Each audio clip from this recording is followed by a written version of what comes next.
C'est la capitale de l'islam en Côte d'Ivoire. Bouaké, deuxième ville ivoirienne, est aussi la capitale de la région de Gbeke, l'une des deux régions qui constituent le district autonome de la vallée du Bandama, un district qui sera aussi parcouru par le chef, le guide suprême de l'islam en Côte d'Ivoire, le Cheikh Oulaïma Ousmane Diakité, qui entame dès ce 19 mars jusqu'au 28 mars prochain une tournée dite de la paix et la cohésion sociale. En effet, au cours de ce voyage, dont les enjeux sont majeurs, il visitera les localités de Bouaké, Marabadiassa, Sakassou, Béoumi, Botro. Également, il se rendra dans la région du Hambol pour communier avec la communauté musulmane et l'ensemble des populations de cette région en allant à Katiola, Niakara et Dabakala. Rappelons que c'est la première grande sortie du Cheikh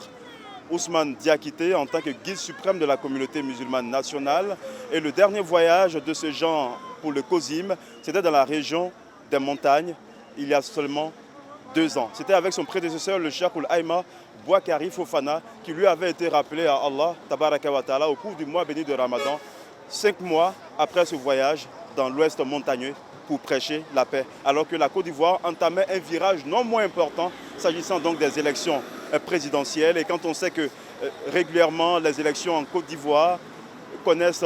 des scènes de troubles et surtout allant jusqu'à la perte des vies humaines, il était important pour le guide suprême de la communauté musulmane de prendre son bâton de pèlerin et se rendre dans l'ouest montagneux pour effectuer effectivement cette tournée et prêcher la paix. Merci mesdames et messieurs de nous suivre depuis la capitale régionale de Gbeke, où durant tout ce séjour du guide suprême de la communauté nationale, les équipes de Radio Al-Bayan mobilisées vous permettront de suivre de bout en bout et en exclusivité sur les antennes de votre chaîne préférée, le premier groupe média islamique en Côte d'Ivoire.